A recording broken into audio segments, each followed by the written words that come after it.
Everybody, Dr. Peter Draws here.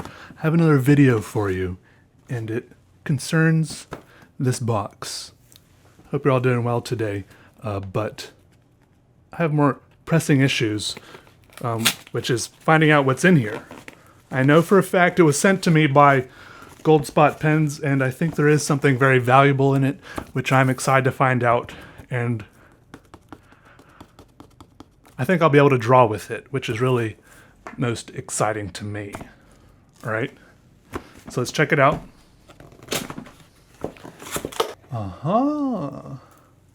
Inside the box is an even fancier box. Are you guys seeing what I'm seeing? Slight dentation, nothing to be concerned with. Smells like well-processed cardboard.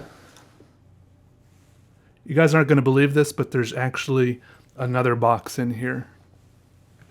I know that sounds crazy, but I'm telling the truth. All right. Oh, this is...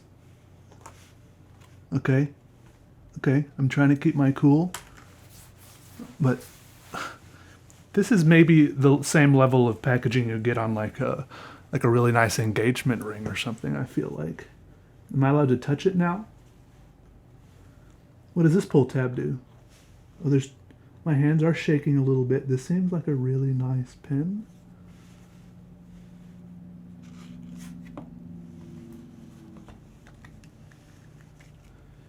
Instructions in all 48 languages of the known world.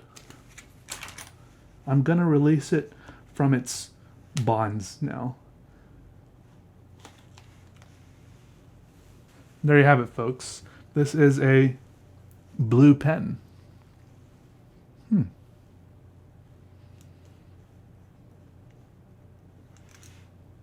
There's some tiny words right here that say Fabrica Italiana or something.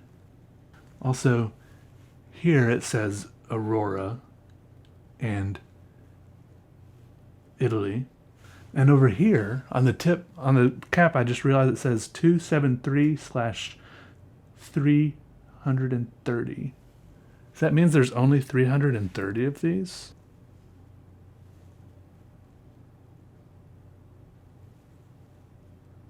The tip looks very nice.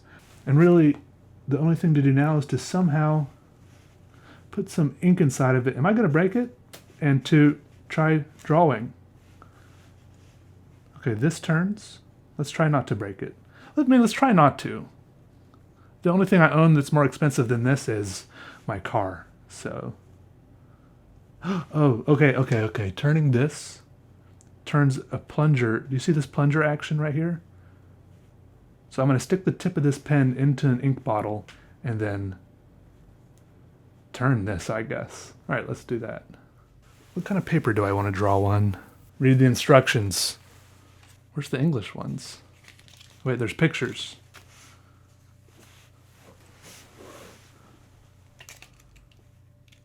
Oh, yeah, look. Wait, which way? Oh, filling the pen. Unscrew the cap. Turn the end anti-clockwise.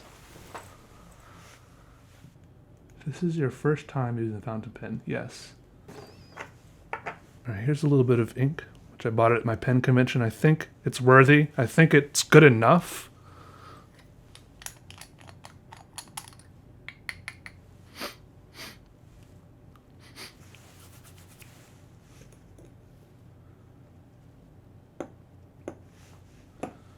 All right, I'm returning it back to its original, screwing it down. This part used to be clear, now it's full of ink. Now squeeze a little out. Oh, now tighten it back up like this. No, oh, I was turning it the wrong way. I got confused when I flipped it over. All right, now that's a nice pen right there. And my fingers are all ink blotty. That's the sign of a true artist. All right, so I want you to pay attention here. I started drawing and everything was going well. The tip's very flexible and nice. And the first line came out beautifully, but the second line, pay attention, a bit of a swing and a miss there as I tried to draw that second line, but no ink came out. All right? That's okay. Store that away for later. I just want to talk about this pen. It feels good in my hand. Like, first of all, it's listed on their website, goldspot.com. They sent it to me for free. It's listed for $585, which of course is absolutely just chump change. I'm just kidding. That's insane, right? That's crazy. $585. And if I had to pay shipping and tax on that, I'm sure it would be above. That would be over 600. So that's crazy. I am a little hesitant. I don't know what all to say about pens like this because I feel like this is another league of pen collecting, right? I like pens because they're good to draw with, and you can make lines with them, and you can make art with them. But once the pen is $600, it maybe is for some other reason that I can't quite conceive. Like maybe the pen is not for drawing and writing with anymore. Maybe it is for sitting on your desk in a nice box or sitting in your pocket and just maybe I don't know. I'm trying to figure it out. Like why? But look, I'll tell you my first impressions. Let me tell you, it feels good. These nice fountain pens. You want it to have a certain heft in your hand, and this did have that. The main body is like, I guess, some sort of plastic, but it's definitely got enough, a few metal parts here and there. It doesn't feel light in my hand, especially once you fill it with ink. It was cool to see that clear part in the middle there fill up with ink, and you can tell when it gets empty, I suppose, because it's got that kind of a see-through window there for the reservoir. I like that word. And the fill-up mechanism is cool. The twisting, twist the back, so it comes with a piston plunger thing, so you don't have to worry about cartridges, which I like. That's a big plus for me. And this has a nice flexible nib. I've just been getting into these flexible nibs lately. The more expensive pens seem to have them, even though you can. There are some cheaper, quote-unquote cheaper pens. By cheaper, I mean $20 or $30, like the Noodler Ahab. I think that was one of the first fountain pens I had.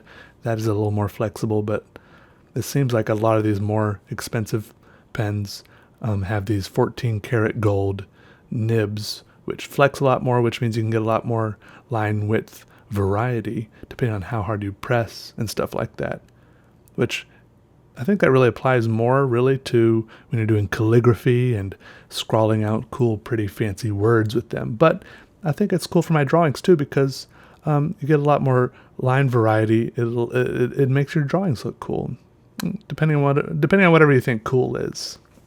But how do you gauge what a pen is, or how good a pen is, and what a pen should be, or what a good pen should be? What am I even saying? All right, it should draw well, right? It should last a long time, right? It should be sturdy. It should fit in your pocket, I guess. This one, it's a good size, fits in your pocket. But I guess it should be affordable too. Affordable means something different to everybody. If you have $1 zillion, a lot more things are affordable to you than if you have $1. So I'll leave that one up to you.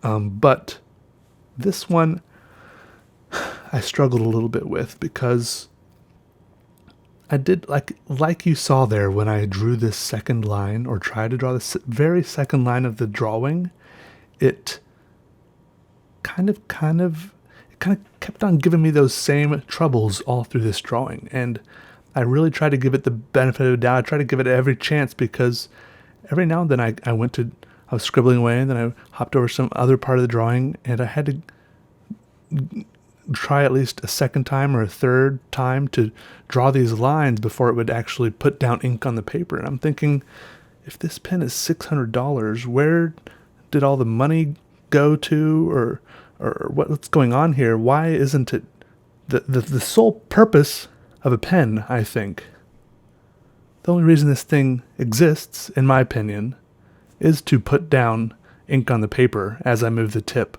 across the paper, right? If not that, then what? Like, there must be something else. There must be some other reason these people buy these, or some people, you could be out there. I don't know. Why do people buy the pens if it's not this? Because this pen, I don't know, I probably will never get another pen. The pen, but no one will ever send me a nice pen again for free after a review like this, but it just doesn't work. It just didn't seem to work as good as every other pen I own, all of which are hundreds of dollars cheaper than this one. And with this pen, I used all of the same other supplies I use with all my other pens. I was using Paris paper for pens, which I've used with my other pens with no problems. I was using Waterman's ink, which I've used with my other pens with no problem, and which I bought from a fountain pen salesman who recommended it to me for use in fountain pens. And I'm just not sure what was going on here, but this thing was just not really writing well. So first of all, my main problem with the pen would be that it costs $600, but I don't think that's a valid gripe, because price, affordability is subjective to everybody. You can just put it out there and people can make their own choices, but maybe I was doing something wrong with it. But I don't think I was. I don't know. I'm trying to figure it out. I'll give it another chance. I don't know. Maybe I should have. Maybe I was supposed to give it a warm water rinsing first. But even if I was supposed to do something crazy and different with this pen in order to get it working correctly, I've never had to do any of that stuff with any of my other pens, all of which are far cheaper and all work much better without any special treatment. You guys know what I'm saying? Anyways, I'm just trying to be fair. And I am thankful to goldspot.com or whatever. This isn't sponsored. Is this kind of sponsored if they send me a free pen? I don't know. It's kind of sponsored. I don't know. Thank you for sending me a cool pen. Go check out their website. They do have lots of cool pens. This isn't saying anything bad about them as a website at all. It's just a pen that they have on their website. They have lots of very cool pens on their website. Go check them out. I don't know. I'm sure they're great. I'm sure they are. The people I talked to there were super kind and nice to me. So that's really all I know about them. My review of them is nice. Okay. I'll leave it at that. Okay. All right. All right. Goodbye, everybody. Y'all take it easy. Let me know if you have any questions. All right. Goodbye.